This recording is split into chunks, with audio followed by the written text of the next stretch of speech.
hapa hakuna habari ya kufidiana gharama zaidi ya tiketi yako lokata. Inawezekana hii mechi sawa ikaja tiketi zile zikatumika kwa sababu tiketi zimekatwa kielektronia, sawa. Kwa hiyo kadi yako bado utakuwa nayo.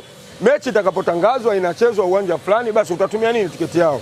Lakini sasa tujiulize, kwa mfano mechi labda ikihamishiwa uwanja wa mkoa mwingine, yule mtu wa pale Arusha, kwa sababu 70% au 60% ya watu waliokata tiketi ni watu wa Arusha. Leo mfano mechi imekuja kuchezwa KMC Dar es Salaam, utamtoa na gharama gani kule kumtoa kule kuja kuleta hapa? Kwa hiyo sidhani hasara itakuwa ni hasara tu, lakini isipokuwa ni hasara ya mimi binafsi.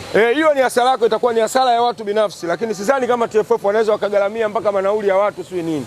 Wao watakachoangalia ile tiketi uliokata ya kuingilia uwanjani, lakini hizo gharama zingine zinakuwa family life. Lakini all in all hakuna aliyejua kwamba mvua itanyesha kubwa Arusha ya namna ile ili kuweza kufanya nini, kuizuia mechi isifanye nini, isiweze kufanyika. Lakini ndio maana tunatoa angalizo huko tunakoendelea, sawa na uwezo ukasema msimu huu uanze kuvibomoa viwanja, isipokuwa kwa yafanyike maandalizi kwa misimu inayofuata sasa ili kuviboresha nini viwanja. Kuna kauli alitoaga mama nadhani alisema watafanya utaratibu wa kuviboresha hivi viwanja.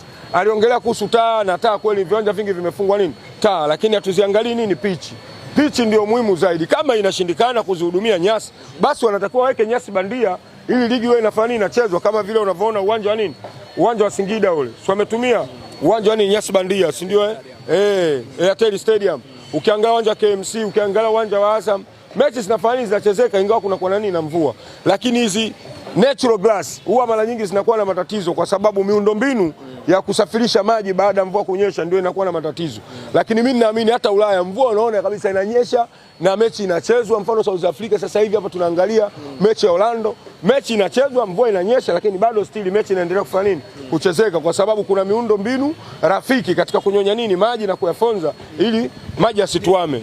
Ukiangalia ratiba ya Simba ilivyo, baada hii mechi alitakiwa kwenda kuvaana na Pamba Jiji. Kuna uafadhali kidogo angalau kutochezwa mechi ya leo. Yaani Simba haina uafadhali. Mimi mwenyewe nashangaa kwanza mpaka sasa hivi kwa sababu Simba ni mechi ya 6. Atacheza mechi 6 away. Sijui kama mnalifahamu. Mechi 6 away. Imekaje?